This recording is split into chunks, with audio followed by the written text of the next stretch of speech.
कितने करोगे?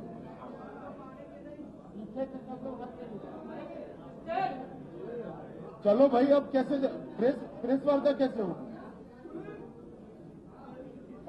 पहले आप रिमूव होइए जरा, तो प्रेस आगे बढ़े।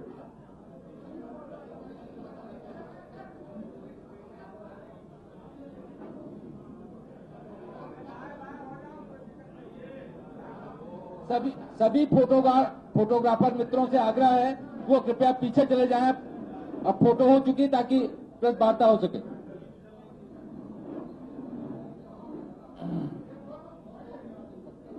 अरे भाई हो गया, अब चलिए।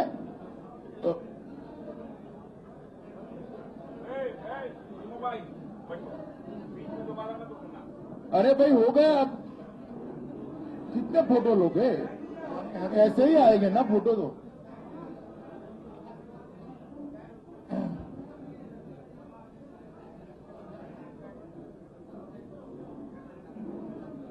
माननीय अध्यक्ष जी से मैं निवेदन करूंगा कि आप सब लोगों को संबोधित करें। मित्रों, आप सभी का भारतीय जनता पार्टी की प्रेस वार्ता में स्वागत है। अरे भाई कैसे बात होगी? कृपया शांत रहें ताकि शांतिपूर्वक प्रेस वार्ता संपन्न हो सके।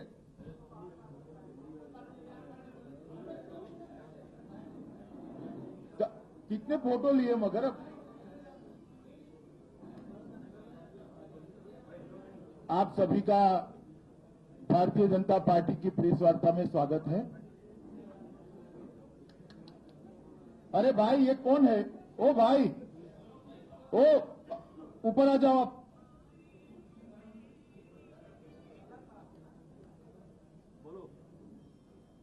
आप सभी का भारतीय जनता पार्टी की प्रेस वार्ता में स्वागत है। आज ये प्रेस वार्ता मेरे 3 दिन के उत्तर प्रदेश के प्रवास के कार्यक्रम के निमित्त रखी गई और प्रेस वार्ता ऐसे मौके पे होने जा रही है कि अभी अभी भारतीय जनता पार्टी की नरेंद्र मोदी सरकार के 3 साल समाप्त हुए हैं और भारतीय जनता पार्टी की योगी सरकार के 3 माह समाप्त हुए। मित्रों, ये 3 साल के अंदर देश में देश की जनता बहुत बड़ा परिवर्तन महसूस कर रही है।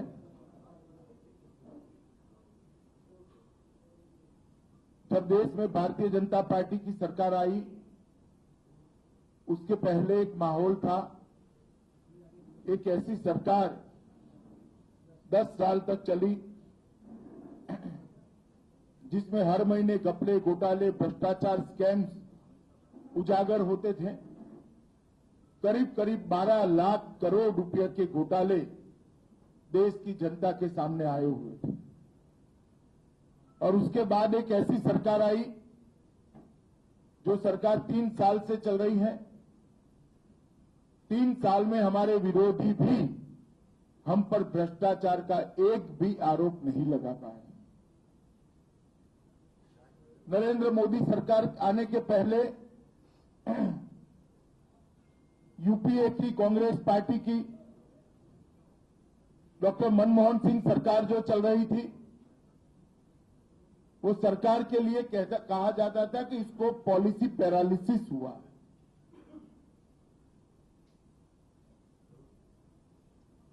सरकार के हर विभाग का मंत्री अपने आप को प्रधानमंत्री मानता था और प्रधानमंत्री को बेचारे को कोई प्रधानमंत्री नहीं मानता था। इसकी जगह हमने एक निर्णायक सरकार देने का काम किया है। अगर सरकार की उपलब्धियों को मैं गिनाने जाऊं तो बहुत सारा समय लगेगा, इतना समय होता नहीं है प्रेस वार्ता में। परंतु नरेंद्र मोदी की भारतीय जनता पार्टी सरकार की एक विशेषता यह रही कि 50 साल में जो सरकारें 1, 2, 3 काम ऐसे करती हैं जो महत्वपूर्ण होते हैं, ये सरकार ने 3 साल में 50 काम ऐसे किए हैं जो महत्वपूर्ण। अर्थव्यवस्था के क्षेत्र में सभी तरह से गिरी हुई व्यवस्था हमें मिली थी। इसके बावजूद भी 3 साल के बाद आज दुनिया में सबसे तेज गति से बढ़ता हुआ अर्थतंत्र भारत बना है, ये पूरी दुनिया स्वीकार करे।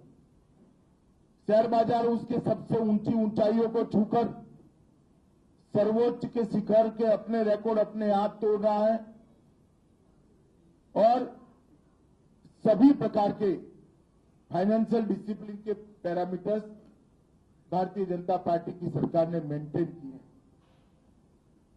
ये सरकार ने जब सरकार की रचना हुई, श्री नरेंद्र मोदी जी ने कहा था कि ये सरकार गरीबों की सरकार होगी, पिछड़ों की होगी, दलितों की होगी, आदिवासियों की होगी, वंचितों की सरकार होगी।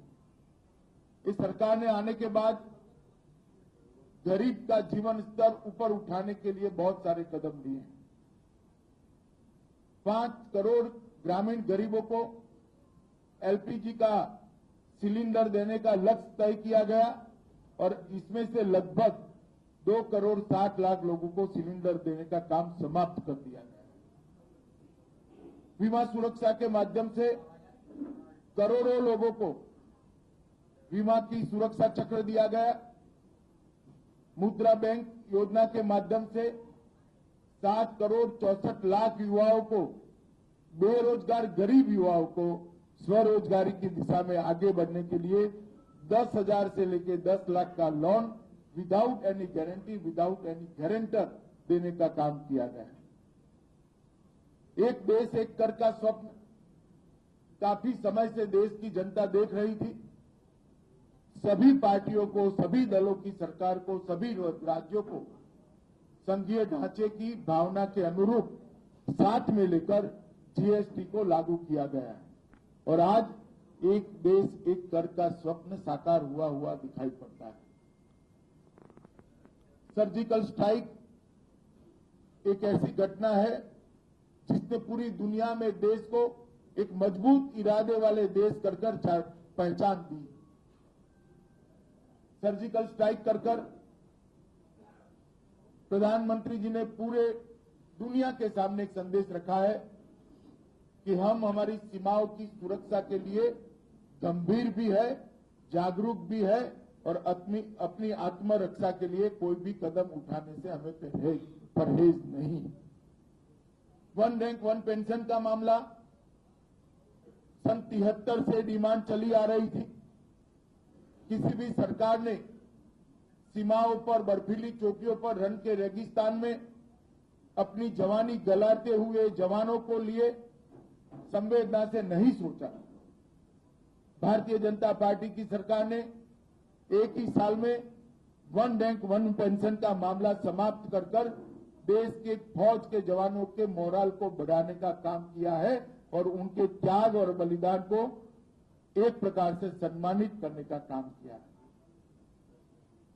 इसरो पहले भी काम करता था, आज भी काम कर रहा है। पहले 1 उपग्रह, 2 उपग्रह, 3 उपग्रह छोड़े जाते थे। एक साथ 104 उपग्रहों को अंतरिक्ष के अंदर स्थित कर भारत आज अंतरिक्ष की दुनिया में ग्लोबल लीडर कर उपसा है। ओबीसी कमीशन को संवैधानिक मान्यता देने के लिए पिछड़ा समाज के लोग काका साहब कालेलकर रिपोर्ट से 1955 से लेकर आज तक मांग करते थे। भारतीय जनता पार्टी की सरकार ने ओबीसी कमीशन को संवैधानिक मान्यता देकर ओबीसी का, पिछड़े वर्ग का एक बहुत बड़ा सम्मान करने का काम किया है। देश के 19,000 के करीब गांवों में बिजली नहीं थी। पहले ही लाल किले के भाषण से प्रधानमंत्री जी ने घोषणा की थी कि सन 18 के मई के तक इस सभी गांवों में बिजली पहुंचा दी जाएगी।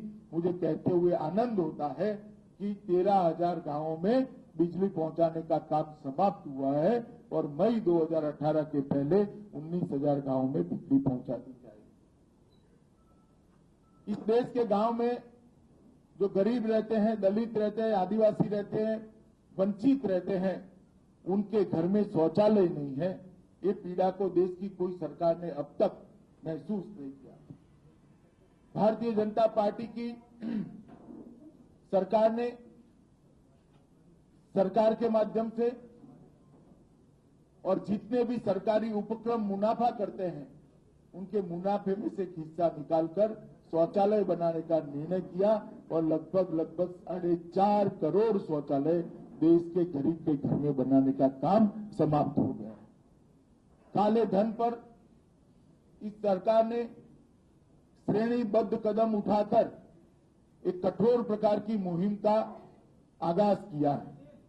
सबसे पहले एसआईटी बनाई, मॉरिशस,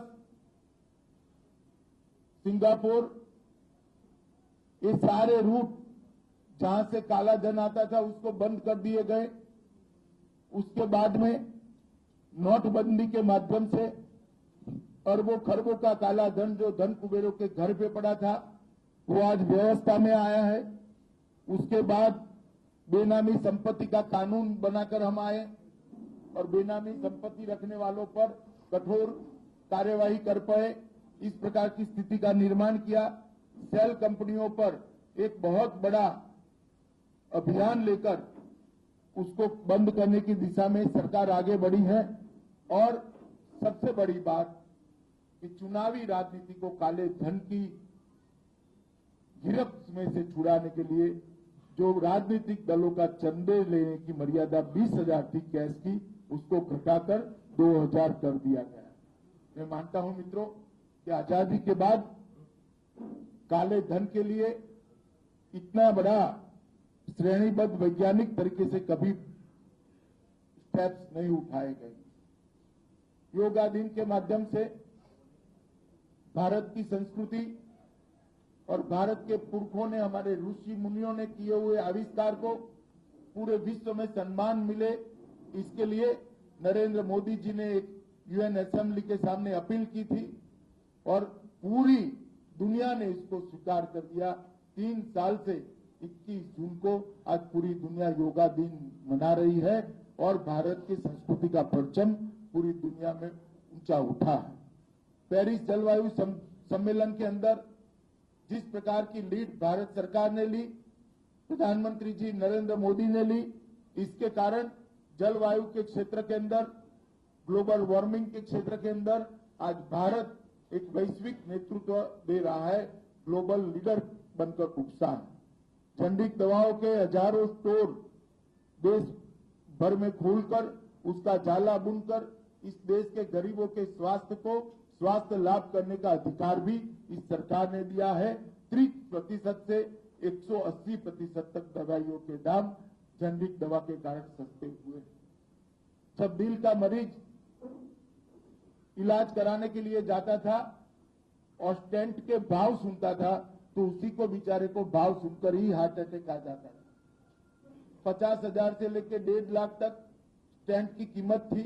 आज उसके साथ नेगोशिएशन कर ज्यादा मुनाफाखोरी को रोककर 7,000 से लेकर 40,000 रुपये तक का स्टेंट कर करोड़ों गरीबों को अपने स्वास्थ्य का लाभ करने का अधिकार प्रधानमंत्री नरेंद्र मोदी जी ने दिया है। कृषि के क्षेत्र में सॉइल हेल्थ कार्ड, खाद के दाम कम करना, खाद की उपलब्धि बढ़ाना, नीम कोटेड यूरिया देना, रिलीफ की सारी पैरामीटर्स को एक्सपांड कर रिलीफ को अनेक गुना बढ़ाना, प्रधानमंत्री इरिगेशन योजना, ई मंडी, प्रधानमंत्री फसल बीमा योजना, ढेर सारी योजनाओं के माध्यम से 2022 तक किसानों की आय को 2 गुना करने का जो लक्ष्य प्रधानमंत्री जी ने रखा है, मैं मानता हूं ऐसा महत्वाकांक्षी लक्ष्य रखने का साहस आजादी के बाद आज तक किसी ने नहीं किया। मित्रों, जहां तक उत्तर प्रदेश का सरकार है, सवाल है, भारतीय जनता पार्टी की केंद्र सरकार पहले भी उत्तर प्रदेश सरकार के साथ खड़ी थी, मगर हमारी योजनाएं और हमारी सहायता जनता तक नहीं पहुंची।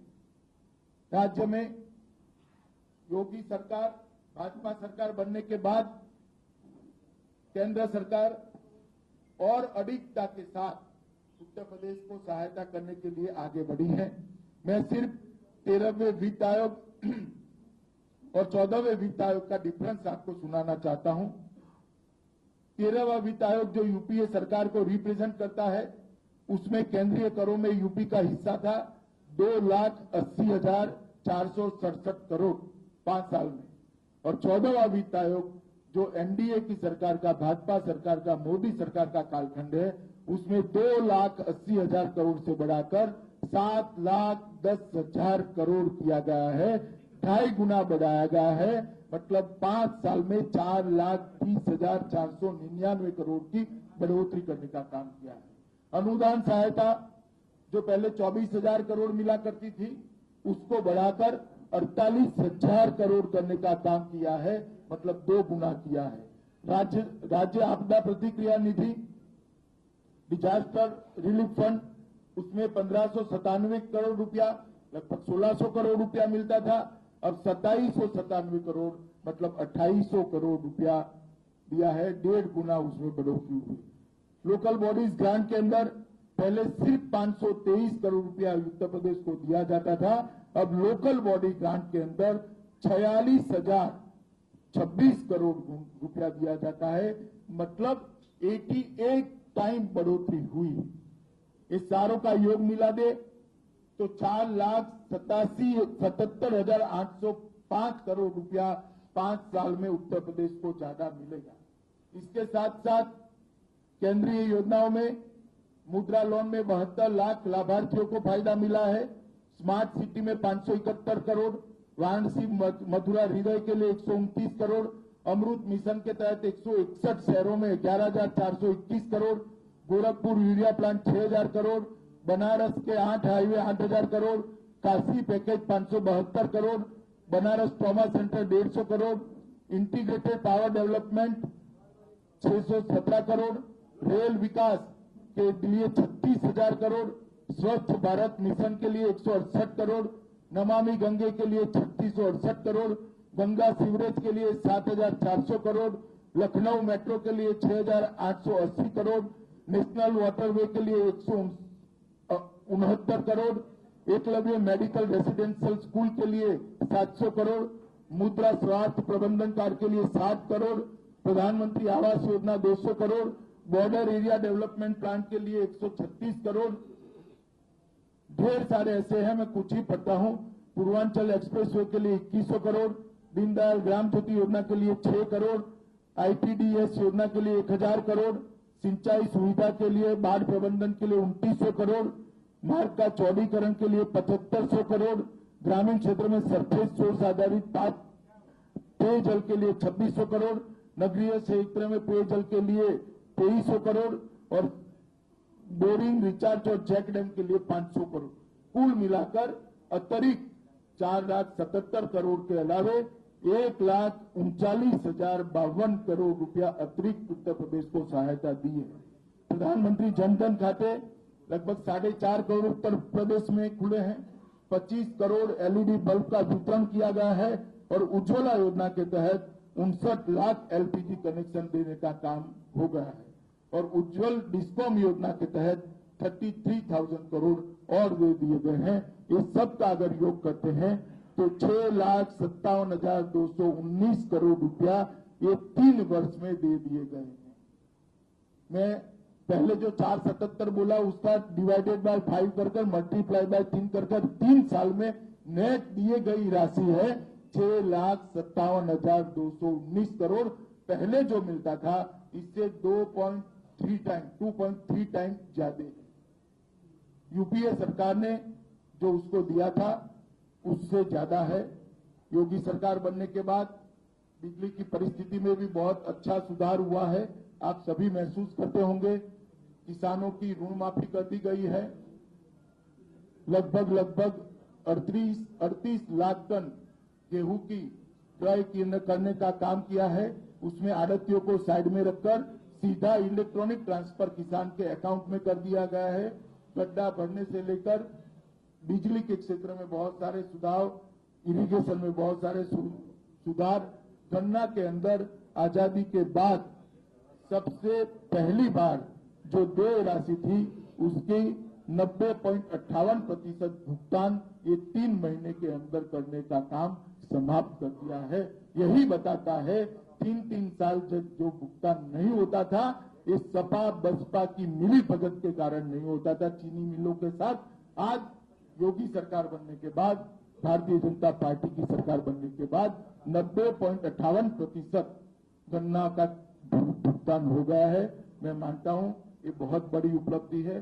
ढेर सारे काम हुए हैं, मगर बताने की मर्यादा है। एक योजनाओं की सूची मेरी पार्टी कार्यालय के द्वारा आपको दी जाएगी, जिसमें 106 योजनाएं हैं जो उत्तर प्रदेश में पहले नीचे तक पहुंचाई नहीं जाती थी। अब ये 106 योजनाएं उत्तर प्रदेश में भारतीय जनता पार्टी की सरकार के माध्यम से सभी लाभार्थियों के साथ पहुंचने का एक चौक चौबंद बंदोबस्त मुख्यमंत्री श्री योगी जी ने किया है। मुझे आनंद है कि योगी सरकार बहुत अच्छा काम कर रही है और नरेंद्र मोदी सरकार ने देश का सम्मान दुनिया में बढ़ाने का काम किया है।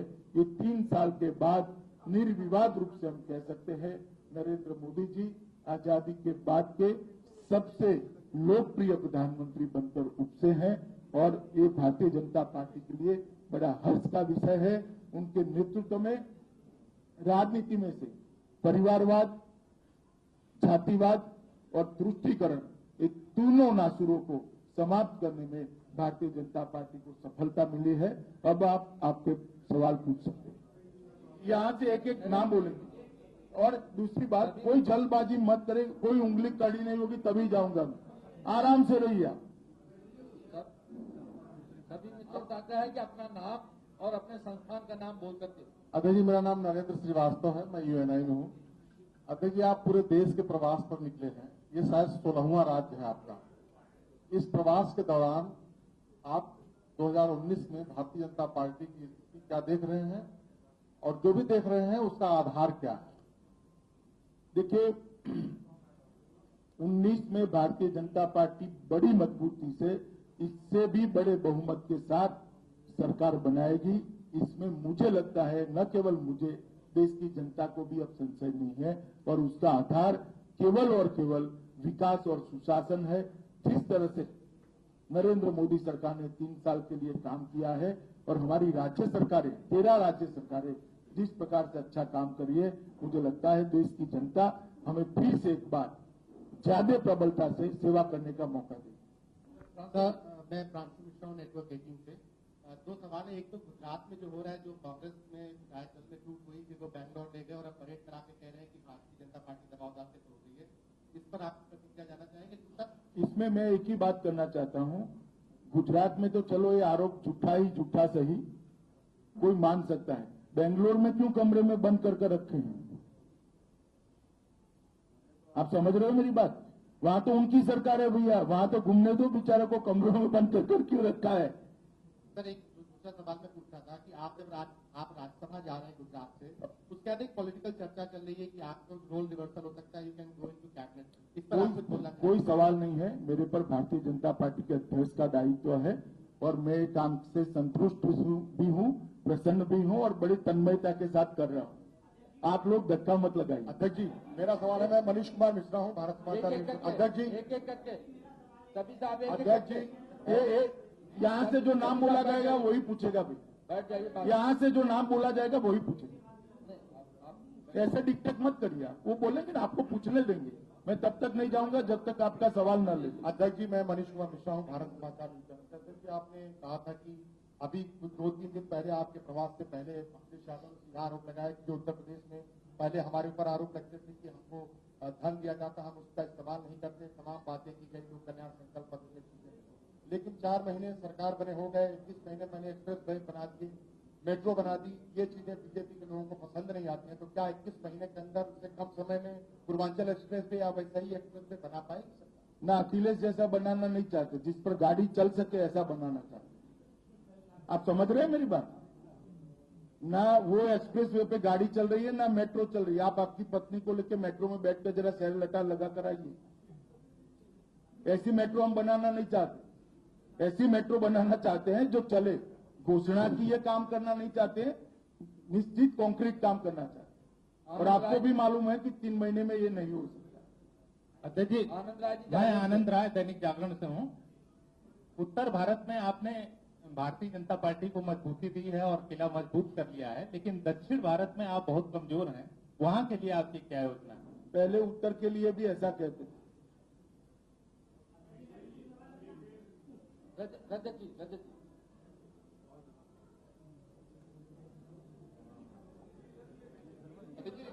मेरा नाम रजत मिश्रा है, मैं सुदर्शन न्यूज से हूँ। मेरा सवाल ये था कि पंचनिष्ठा और भगवान राम की आइडियोलॉजी पे आप लगभग 18 राज्यों में इसमें शासन कर रहे हैं। आज देश के सबसे उच्च सदन में एक पार्टी के सांसद भगवान राम को लेकर अपशब्द कहते हैं। बिहार में एक विधायक को जय श्री राम का नारा लगाने के खिलाफ उनके ऊपर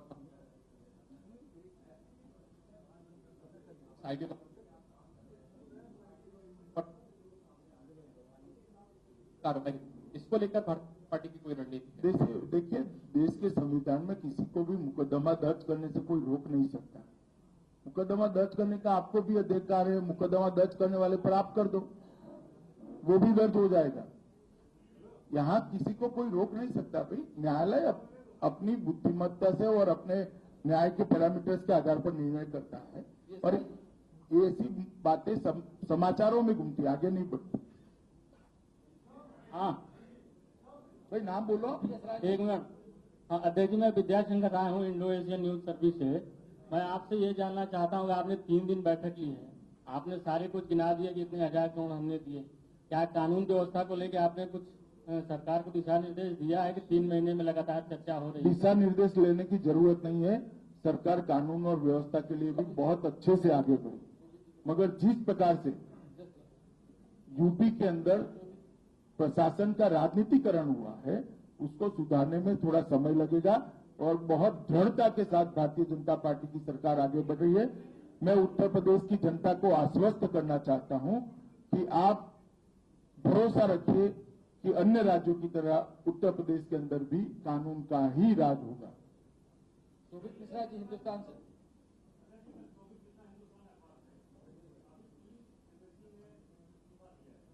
है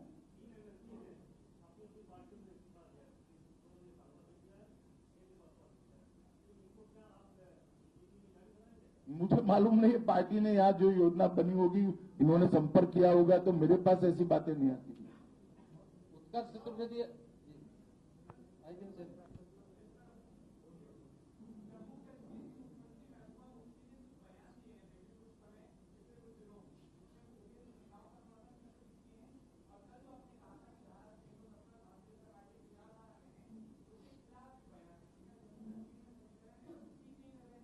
ना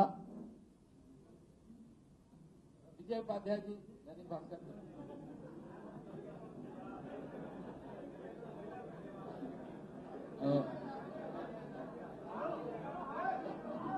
भाई आगे नाम बोलो। हाँ, मैं अभी शाहजीगढ़ से मैं सवाल कर रहा हूँ, विजय उपाध्याय। मेरा सवाल यही है कि उत्तर प्रदेश में विधानसभा में बोलते समय मुख्यमंत्री जी ने कहा कि कांग्रेस मुक्त भारत हो चुका है, और अगर सीबीआई जांच ठीक से होगी तो उत्तर प्रदेश से सपा और बसपा मुक्त उत्तर प्रदेश हो जाएगा। तो इस तरफ क्या आगे और कदम बढ़ेगा, जैसे लोग इस्तीफे दे रहे हैं? और अब शिवपाल यादव की भी बात हो रही है कि आ सकते हैं? नहीं, शिवपाल यादव जी का ना हमारे पास कोई प्रस्ताव है, न ऐसा कोई विचार चल रहा है। अपडेट आज तक। सर, मैं कुमार अभिषेक हूं, आज तक से। एनआईए ने कहा है कि जो क्रॉस बॉर्डर ट्रेड है उसकी वजह से उसका मिसयूज हो रहा है और टेरर में उसका इस्तेमाल हो रहा है। एनआईए ने भी ये भी कहा है कि इसको बंद किया जाना चाहिए। बीजेपी क्या सोचती? देखिए, इसमें बीजेपी के अकेले की सोच का सवाल नहीं है। ऐसे मामलों पर सुरक्षा एजेंसियां, सेना, जम्मू कश्मीर सरकार और सभी दलों के साथ चर्चा कर फैसले लिए जाते हैं। इसमें बीजेपी के अकेले की प्रतिक्रिया देने का औचित्य नहीं। वीरेश पांडे जी, न्यूज 24।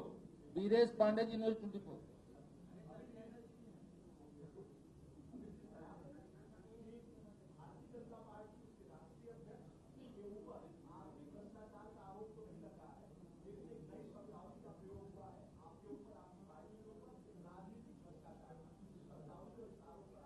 नहीं, मैं दो बात स्पष्ट कर देना चाहता हूं कि जिस प्रकार से अपप्रचार चल रहा है, जितने भी लोग भारतीय जनता पार्टी में उत्तर प्रदेश चुनाव के पहले ज्वाइन हुए, वो चुनाव के वक्त ज्वाइन हुए और चुनाव के वक्त ज्वाइन होने के बाद उनको जनादेश के लिए हमने जनता के समक्ष उपस्थित किया है और जनता के जनादेश मिलने के बाद ही वो सदन में आए। हमने अखिलेश सरकार को हमारी सरकार का दुरुपयोग कर तोड़ा नहीं। चुनाव के वक्त जो राजनीतिक दल के कार्यकर्ता होते 5 साल की उनकी सरकार का आकलन कर वो पार्टी में नहीं रहना चाहते, तो उनको अधिकार है कि चुनाव के पहले कोई नया दल तय करे और वो दल के अंदर ही वो दल के नाम से जनता के बीच में जाए। ये दो चीजों में फर्क है, इंदिरा गांधी पैटर्न नहीं है भैया। समझ में आ रहा है ना आपको? सभी हैदर जी के न्यूज से, सभी हैदर जी के न्यूज। बिहार में हमने कोई दल नहीं तोड़ा है भाई। हमने एक सेकंड, हमने कोई दल नहीं तोड़ा है। नीतीश कुमार जी ने इस्तीफा दे दिया क्योंकि वो भ्रष्टाचारी लोगों के साथ रहना नहीं चाहते थे, तो मैं क्या बंदूक बताकर उनको साथ में रखने के लिए कहूं? अध्यक्ष जी, उन्होंने अपनी सरकार का इस्तीफा दिया, उन्होंने भी किसी को नहीं निकाला है। अध्यक्ष जी, मेरा नाम शबी भाई हैदर है। मेरा आपसे एक सवाल है। साथी ने पूछा कि जिन लोगों ने कुर्बानी दी है, आप उनको रिटर्न गिफ्ट क्या करेंगे? जिन लोगों ने एमएलसी पद छोड़ा है, अब वो आप रिटर्न गिफ्ट क्या देंगे? और एक चीज और है, ये जो रास्ते का माल सस्ते में आप उठा रहे हैं, इससे आपका पार्टी विद द डिफरेंस का जो नारा है वो कितना प्रभावी हो रहा है?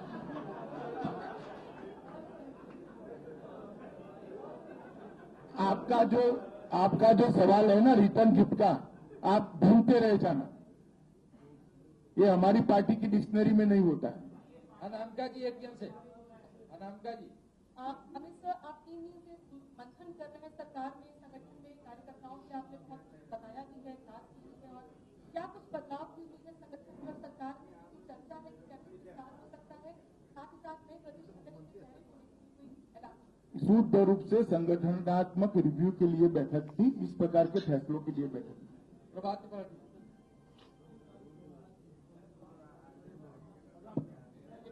आप जहां जहां जा रहे हैं वहां वहां उन राज्यों में भगवाकरण हो रहा है। ये हो रहा है कि अमित शाह जी जहां जा रहे हैं वहां पार्टियां छूट रही हैं। अभी साथी ने सवाल कर दिया, वो राजनीतिक भ्रष्टाचार का जो आरोप लग रहा है, इधर आप कल एक मिनट, मैं केरल जाकर आया, क्या टूटा? नहीं, अरे सुनो भाई, मैं तेलंगाना जाकर आया, क्या टूटा? मेरी आप पूरे अरे सवाल सुनो तो आप सुनो ना, मगर मैं उड़ीसा जाकर आया, क्या टूटा? मैं अरे सुनो भाई, हिमाचल जाकर आया, क्या टूटा? जम्मू कश्मीर जाकर, सवाल में जवाब ही तो दे रहा हूँ। आप कह रहे हो जहां जहां जाते हो वहां पक्ष में बात कर रहा हूँ। अरे मगर आप 16 राज्यों में 18 नहीं, ये मेरे पक्ष में नहीं है। अरे आप पहले मेरा जवाब सोनू यादव क्या गए? नहीं, कल आप एक कार्यकर्ता सोनू यादव क्या गए? एक नई राजनीति का ये हो रहा है कि आप दलित कैडर पे आप सेल लगा रहे हैं, अब आप बैकवर्ड में सेल लगा रहे हैं, तो ये हुआ कि अमित शाह आए, सोनू यादव यादव परमार। मैं दलित के वहां गया, वो भी हमारा कार्यकर्ता है। मैं कल सोनू यादव के गया, वो भी हमारा कार्यकर्ता है। इसमें ज्यादा राजनीतिक अर्थ मत लगाइए। मैं मेरे कार्यकर्ता के बूथ के कार्यकर्ता के वहां भोजन पे जाता हूं, स्थानीय पार्टी इसको तय करती। अध्यक्ष जी, मैं प्रेम शंकर प्रेम जी, नवभारत टाइम्स से। अध्यक्ष जी, मेरा सवाल ये था कि आपने बताया कि सरकार ब्लैक मनी के खिलाफ लगातार कार्रवाई कर रही है और आपने तमाम गतिविधियों का ब्यौरा भी दिया। पनामा गेट का मामला बहुत चर्चित हुआ था पूरी दुनिया में। उसमें पड़ोसी देश के प्रधानमंत्री को अयोग्य भी करार दिया गया। भारत नाम आए हैं पनामा मामले, पार्टी से भी जुड़े हुए लोग, इन मामलों में कब तक प्रभावी कार्रवाई होगी? देखिए, जहां तक मेरी पार्टी का सवाल है, एक भी व्यक्ति नहीं, मैं स्पष्टता करूं। दूसरी बात, हमारे यहाँ पनामा में जितने भी नाम आए थे, न सिर्फ केवल पनामा, जितनी सूचना प्राप्त हुई थी, सर्वोच्च अदालत ने एक ऑर्डर दिया था। 2 सर्वोच्च अदालत का जज का एक कमेटी बनाया है, वो कमेटी को ये मामले दे दिया जाए। हमारी सरकार बनने के पहले ही कैबिनेट में कमेटी गठित कर 76वें दिन पर ये सारे मामले वो एसआईटी को दे दिए गए हैं और एसआईटी इसका संज्ञान लेकर एक के बाद एक कदम उठा। नीलांशु जी, रिपब्लिक से। अमित शाह जी, मैं इधर हूँ, नीलांशु शुक्ला, रिपब्लिक टीवी से। अमित शाह जी, सर मैं इधर हूँ, नीलांशु, रिपब्लिक टीवी से। हाँ बोलिए बोलिए भैया। सर मेरा सवाल ये है कि वो कोर्ट मामले में जो चीफ इन्वेस्टिगेटिंग ऑफिसर थे स्टैन लिंडस्ट्रॉम, उन्होंने हमें रिपब्लिक को एक्सक्लूसिव इंटरव्यू दिया था। उन्होंने बोला था कि जो प्रधानमंत्री थे राजीव गांधी को लगता है ओपन करके एक बार फिर इन्वेस्टिगेशन। नहीं, मुझे लगने का कोई सवाल नहीं। इसमें बहुत सारी जांच एजेंसियां भी काम कर रही है, न्यायालय भी है, वो अपने स्तर पर उचित फैसला करे। मुस्तफा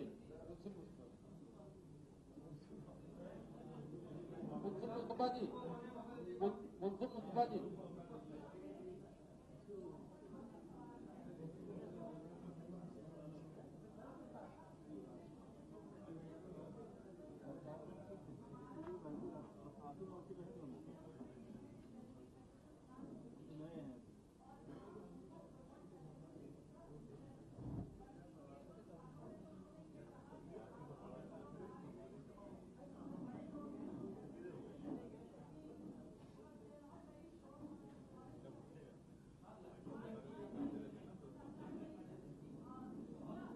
एक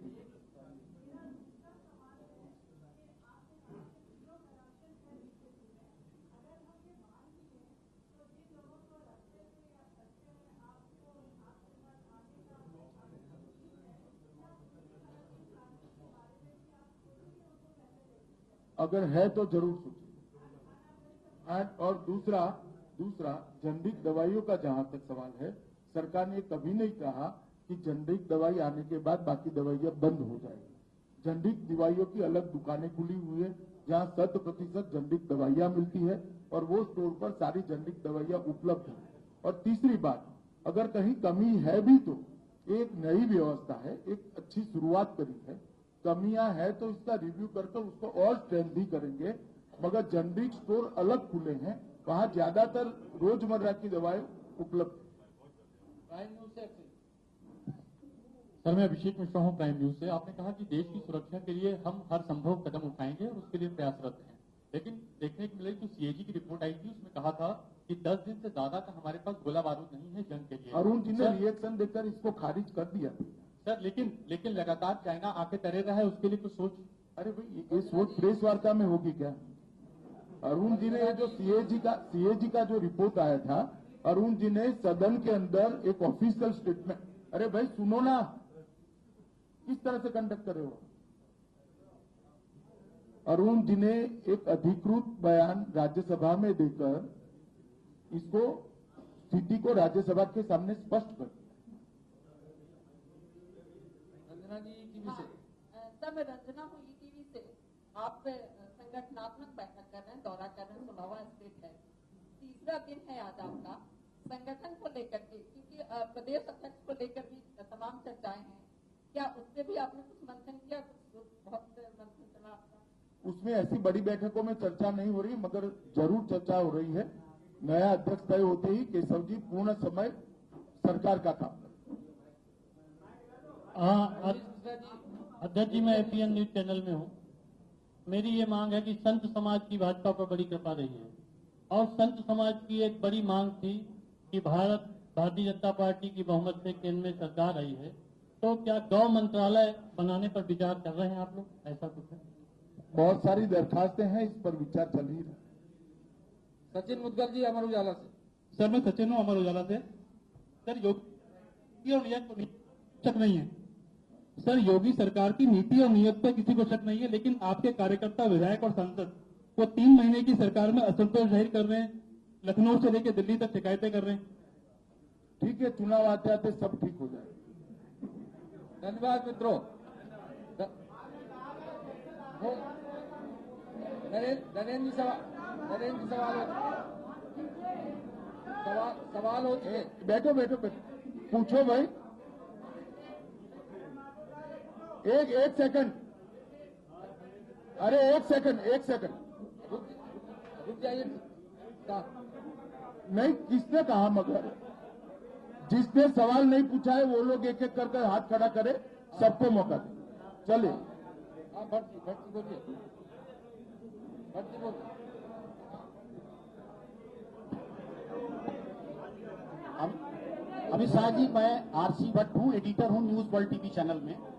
अभी आपने केंद्र सरकार की भी तमाम उपलब्धियां और तमाम उनकी योजनाओं का आपने अभी बखान किया है, बताया है, लेकिन बेरोजगारी देश में एक बड़ा मुद्दा है और 3 साल की सरकार केंद्र की ज्यादा हो गई और 3 माह की सरकार, एक उसमें युवाओं के जो करोड़ों युवाओं जो है इस समय बेरोजगार हैं, उसके लिए कोई ठोस कदम नहीं उठाए जा रहे हैं प्रदेश में भी। मैंने कहा आपका शायद ध्यान नहीं रहा।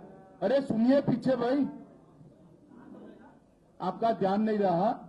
7 करोड़ 64 लाख बेरोजगार युवाओं को मुद्रा बैंक के माध्यम से लोन देकर स्वरोजगार का काम करने के लिए मौका दिया गया। 7 करोड़ 64 लाख, शायद आजादी के बाद 3 साल में किसी सरकार ने ऐसा नहीं किया। एक दूसरा, स्किल डेवलपमेंट और बाकी सारी चीजों से स्वरोजगारी की दिशा में इनको आगे बढ़ा रहे हैं। स्टैंड अप योजना के माध्यम से बहुत सारे दलित और आदिवासी युवाओं को लोन देने का काम चल रहा है। स्टार्टअप योजना के माध्यम से टेक्नोक्रेट युवाओं को भी जॉब क्रिएटर बनाने की दिशा में बहुत बड़ी काम चल रहा है और अच्छा सफल काम चल रहा है। भाई आप नौकरी और रोजगार दो अलग कर लो, मैं रोजगार की बात कर रहा हूं। अमित जी, मैं अभिनव पांडे हूँ, नेशनल वॉइस टीवी चैनल से। मेरा 2 सवाल है। एक तो क्या 3 महीने के जो सरकार के कामकाज है उनसे क्या आप संतुष्ट होकर जा रहे हैं? दूसरा, हाँ जी संतुष्ट हूँ। विजय मिश्रा जी, इंडिया न्यूज से।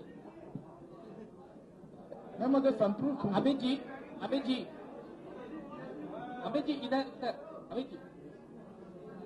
अमित जी एक सवाल कहा भाई, एक सवाल बस। मैंने विजय मिश्रा, जी सर, विजय मिश्रा, मैं विजय मिश्रा हूँ, इंडिया न्यूज से। जी अमित जी, एक सवाल है। अभी आपने कहा कि लगातार शेयर मार्केट 3 साल की सरकार में ऊपर गया है, रुपए भी काफी मजबूत है, लेकिन जिस तरह से लगातार देखा जाए 3 सालों में भी रुपए की स्थिति डॉलर के मुकाबले काफी गिरी है। ये स्थिति कब तक सुधरेगी? उसमें भी काफी विगत 7 माह में काफी बदल आया है।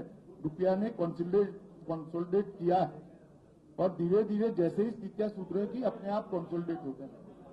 दिनेश मिश्रा जी, आपका हो गया भैया। हेलो, हाँ अमित जी, मैं दिनेश मिश्रा हूँ, दैनिक भास्कर.com से। 2014 के इलेक्शंस में जब चुनाव हो रहे थे तो आपने भी बहुत चर्चित मुद्दा था कि राम मंदिर बनाएंगे। फिर 17 का चुनाव आया, एक संकल्प पत्र में आपने कहा कि राम मंदिर बनाएंगे। अब सरकार आ रही है तो क्या 2019 में भी यही मुद्दा बना रहेगा? देखिए, जब से विवादित ढांचा गिरा तब से सातत्यपूर्ण तरीके से भारतीय जनता पार्टी के चुनावी घोषणा पत्र के अंदर एक बात लिखी गई है कि हम कानूनी तरीके से राम मंदिर वहां पर बनाएंगे। कोर्ट के फैसले से राम मंदिर बनेगा या तो संवाद से, सातत्यपूर्ण तरीके से। हमारे स्टैंड में कोई बदल कभी नहीं। मनोज सामना जी, मनोज सामना,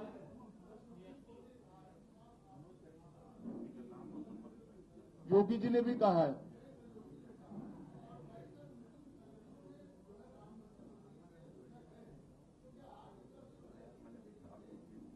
हम नहीं बना सकते भैया कमेटी ऐसी।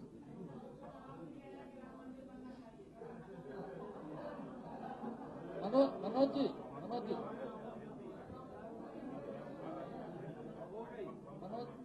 पूछिए, सवाल पूछिए।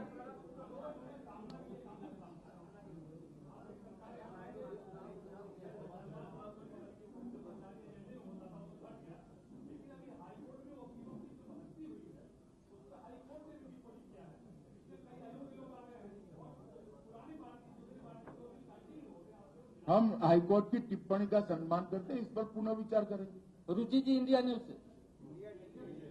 इंडिया टीवी, रुचि जी बोलो भाई।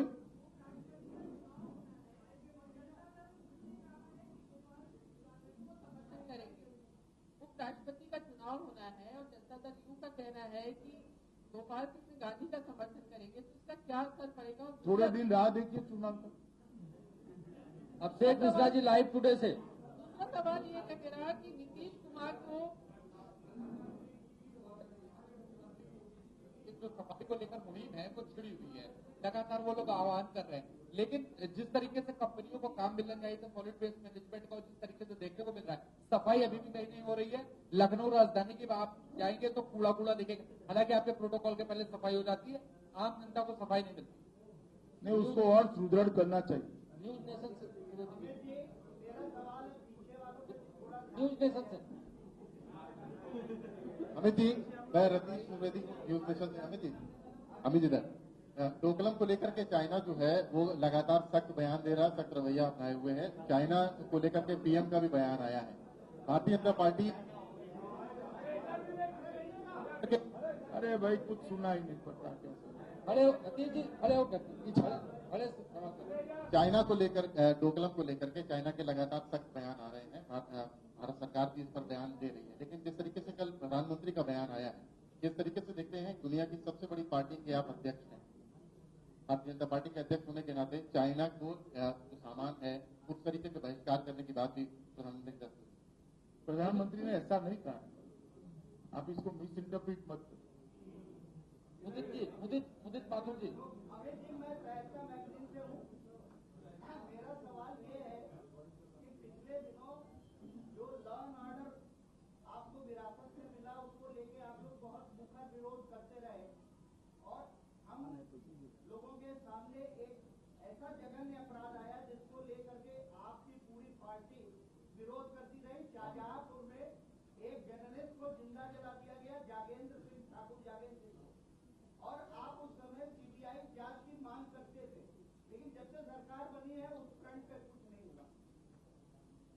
चलिए आज योगी जी बैठे, संज्ञान लेकर अगर नहीं हुआ है तो करेंगे। मुझे भरोसा है कुछ न कुछ तो हुआ होगा, अगर वो देखेंगे देख लेंगे।